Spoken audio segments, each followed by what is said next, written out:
गया जिले के PM Shri high school Kariyapur में शौचालय निर्माण को लेकर गंभीर सवाल खड़े हो गए। विद्यालय के प्रधान अध्यापक ने निर्माण प्रक्रिया और गुणवत्ता पर सवाल उठाते हुए संबंधित अधिकारियों की भूमिका की जांच की मांग की है। आखिर बिना एनओसी और बिना विद्यालय को विधिवत हस्तांतरण किए निर्माण कार्य कैसे पूरा हो गया, देखिए ये खास रिपोर्ट। PM Shri high school Kariyapur में बने शौचालय को लेकर विवाद बढ़ता ही जा रहा है। विद्यालय के प्रधान अध्यापक विकास कुमार का कहना है कि आज तक शौचालय उन्हें विधिवत सुपुर्द नहीं किया गया। उनका दावा है कि निर्माण कार्य से संबंधित आवश्यक प्रक्रिया पूरी नहीं की गई और बिना विद्यालय की एनओसी के ही निर्माण कार्य पूरा कर दिया गया। प्रधान अध्यापक ने यह भी आरोप लगाया है कि निर्माण कार्य में संबंधित कनीय अभियंता की भूमिका की जांच होनी चाहिए। वहीं शिकायतकर्ताओं का आरोप है कि निर्माण में मानकों का पालन नहीं किया गया तथा घटिया सामग्री का उपयोग किया गया। इन आरोपों की अभी तक किसी सक्षम पदाधिकारी द्वारा पुष्टि नहीं हुई। इस मामले में जब कनीय अभियंता को दूरभाष के माध्यम से उनका पक्ष जानने का प्रयास किया गया तो उन्होंने स्पष्ट जवाब नहीं दिया। उनका विस्तृत पक्ष सामने आने का इंतजार है। अब सवाल यह है कि यदि शौचालय का विधिवत हस्तांतरण विद्यालय को नहीं किया गया तो निर्माण कार्य की स्वीकृति और भुगतान की प्रक्रिया कैसे पूरी हुई? क्या बिना आवश्यक औपचारिकताओं के निर्माण कार्य कराया गया है? यदि आरोप सही पाए जाते हैं तो जिम्मेदार लोगों पर क्या कार्रवाई होगी? फिलहाल स्थानीय लोग पूरे मामले की निष्पक्ष तकनीकी एवं विभागीय जांच कर दोषियों के विरुद्ध उचित कार्रवाई की मांग कर रहे हैं। था क्या इसका एस्टीमेट था, इसके बारे में मुझे कोई जानकारी नहीं और न ही है शौचालय निर्माण होने के बाद विद्यालय को यह शौचालय सौंपा गया है। इसका चाबी विद्यालय प्रभारी को उपलब्ध कराया गया है। ऐसा भी कोई कार्य वरीय पदाधिकारी हो या फिर जेई साहब या तो ठेकेदार या कोई भी उनके द्वारा अभी तक ऐसा कुछ नहीं किया गया। कोई भी योजना शुरू करने के पहले उसका एनओसी दिया जाता है और आपके विद्यालय का जो बन रहा है जब बना है तो क्या आपके विद्यालय के लिए आपसे अनुमति दिया गया, दिया गया? देखिए, फिलहाल जिस समय यह योजना विद्यालय में क्रियान्वित हुआ था उस समय विद्यालय प्रभार में नहीं थे। हो सकता है पूर्व के प्रभारी के द्वारा इनको बनाने का स्वीकृति दिया गया होगा, लेकिन जब यह शौचालय बन करके फाइनली हो गया और जब यह शौचालय बनने के बाद यह शौचालय विद्यालय प्रभार को हैंड ओवर करना था, ठेकेदार ने बगैर शौचालय हैंड ओवर किए चला गया।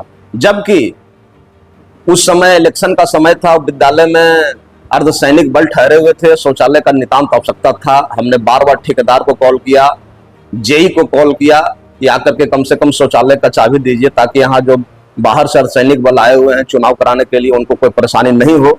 मेरे बार बार कहने के बावजूद भी उन्होंने चाबी हैंड ओवर नहीं किया और आज तक नहीं किया। तो शौचालय का जब हैंड ओवर का चाबी भी नहीं मिला है तो फिर शौचालय चालू है? शौचालय सुचारू रूप से चालू है या नहीं है इसके बारे में मुझे कोई जानकारी नहीं। आप अभी वहाँ के जो प्रभारी है पूरे विद्यालय का आपके ऊपर प्रभार दिया गया और यदि आपके विद्यालय का शौचालय की या विद्यालय का कुछ भी ऐसी स्थिति है तो इसका जिम्मेवार कौन है? आपको जानकारी होनी चाहिए ना। नहीं, हम इसके जिम्मेवार नहीं है। इसलिए जिम्मेवार नहीं है कि शौचालय, बार बार हम इस चीज को बोल रहे हैं, इसलिए जिम्मेवार नहीं है कि शौचालय निर्माण का कार्य संपन्न होने के बाद शौचालय की चाबी विद्यालय प्रधान को नहीं दिया गया है। शौचालय चालू है या जीर्ण अवस्था में है मुझे कोई जानकारी, कोई संज्ञान में नहीं। उसमें काफी अनियमितता भी दिख गया है। जो शौचालय का टंकी है वो भी, उससे भी पानी जो नहीं आ रहा है, जो टंकी का ऊपर वाला भाग उड़ा हुआ है। देखिए पत्रकार महोदय, हम एक बात आपको और बता देते हैं, शौचालय का एस्टीमेट किया था इसके बारे में मुझे जानकारी नहीं दी गई। शौचालय किस योजना से बना, क्या हुआ, इसके बारे में कोई जानकारी नहीं है कि किस योजना से बना। सिर्फ एक अनीश नाम का ठेकेदार था, वो आया, बनाया, चला गया। कोई हमको विस्तृत जानकारी इसके बारे में नहीं है कि यह बिहार सरकार बनाया या भारत सरकार बनाया, सर्व शिक्षा अभियान से बनाया, शिक्षा विभाग बनाया, कौन विभाग बनाया, नए विभाग बनाया, इसके बारे में हमें कोई जानकारी नहीं। आज तक नहीं जानकारी, आज तक इस मामले से मन भिग गया। तो आप जो है आपको नहीं, आप स्वीकृति लेकिन पूर्व में जो विद्यालय का जो प्रभारी वो हाँ, पूर्व के प्रभारी से हमने जानकारी लिया है। उन्होंने शौचालय बनाने का तो स्वीकृति दिया है कि शौचालय बनाइए, लेकिन शौचालय फाइनल होने के बाद, शौचालय निर्माण के बाद शौचालय की चाबी अभी हम वर्तमान प्रभारी के रूप में हम कार्यरत कर रहे हैं, मुझे सौंपा नहीं गया है। और कहीं मुझे इस बात की आशंका है कि कहीं मेरा फर्जी हस्ताक्षर करके और एनओसी बना करके ठेकेदार के द्वारा वरीय पदाधिकारियों की संलिप्तता इसमें भागीदारी करके कहीं राशि की निकासी तो नहीं कर लेगी, इस बात की मुझे आशंका है। आशंका। तो इसके लिए आप कहीं वरीय पदाधिकारी से आप बात करने का प्रयास किए? हाँ, उन्होंने भी कहा कि हम भी ठेकेदार से संपर्क कर रहे हैं। हाँ, जेई साहब, जहाँ हमारे संपर्क के जेई हुए राजीव रंजन प्रसाद सिंह, उनसे हमने दूरभाष पर कई बार संपर्क किया शौचालय से संबंधित मामले में, लेकिन उनके द्वारा कोई मुझे सटीक जानकारी नहीं दी गई। वो भी टाल मटोल करके जवाब देते रहे कि ठेकेदार है, बनाया नहीं बनाया, क्या किया। हमको तो हमारा तो काम था केवल वहां पर जा करके और उसका लेवल मिला देना था, वही काम हमने किया। उसके अलावा आपके विद्यालय हस्ताक्षर या फिर मोहर का यदि फर्जी उपयोग किया गया होगा तो फिर आप इसके लिए क्या कदम उठाएंगे? क्या कदम उठाएंगे? जो अगर किया होगा और अगर वो मेरे संज्ञान में आएगा तो फिर हम अपने लेटर हेड पर लिख करके इसको क्लियरेंस कर देंगे कि यह हस्ताक्षर मेरा नहीं है, यह मुहर मेरा नहीं है। तो इसमें किनकी संलिप्तता हो सकती है?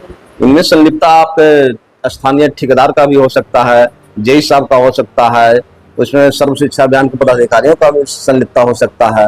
आखिर बगैर विद्यालय प्रधान के एनओसी दिए उसका राशि का निकासी होना एक गंभीर समस्या है। दूसरी बात, तो गंभीर सवाल ये भी है इसमें कि वो जो है किस जमीन है, कैसा जमीन है, इसके बारे में तो नहीं, इसके बारे में मुझे कोई जानकारी नहीं है कि वो जमीन कैसा है और पूर्व के प्रभारी ने किस आधार पर जमीन पर शौचालय निर्माण के लिए अनुमति दी थी, इस बारे में मुझे कोई जानकारी नहीं है। लेकिन शौचालय बना है यह जानकारी है, और शौचालय का गुणवत्ता भी गुणवत्ता विहीन है। गुणवत्ता पर भी मेरा सवाल उठता है कि जिस तरह से शौचालय बनना चाहिए, विद्यालय पीएम श्री में तब्दील हुआ है और पीएम श्री का शौचालय की स्थिति बहुत जीर्ण शीर्ण है। ये बताइए सर कि जो योजना चालू होता है, योजना चालू होने के पहले वो जाते प्राकलित राशि प्राकलन उसका मापदंड एक बोर्ड में जो है लगा दिया जाता है, ताकि जो है जानकारी होना चाहिए कि इसका क्या मापदंड है, किस योजना के तहत में है, कितना राशि जो है किया जा रहा है, आखिर ये क्यों नहीं लगा? इसके लिए तो विभाग जिम्मेवार है। हम तो बोल रहे थे ठेकेदार साहब को कि सबसे पहले आप हमको इसका प्राकलन राशि दिखाइए और एस्टिमेट दिखाइए, और आप कार्य प्रारंभ काम कर रहे हैं और कार्य समाप्त कर रहे हैं, कितना अवधि में यह बनना है, इन सारी बातों पर हमको विस्तृत जानकारी दीजिए। लेकिन उनके द्वारा मुझे कोई जानकारी उपलब्ध नहीं कराया गया है। क्या कहते हैं? हाँ, हो सर, हो जाएगा, आज न कल हो जाएगा, करवा देंगे। एक बार अपना परिचय। मेरा नाम विकास कुमार, प्रभारी प्रधानाध्यापक पीएम श्री +2 उच्च विद्यालय करियापुर, टनकुप्पा गया जी।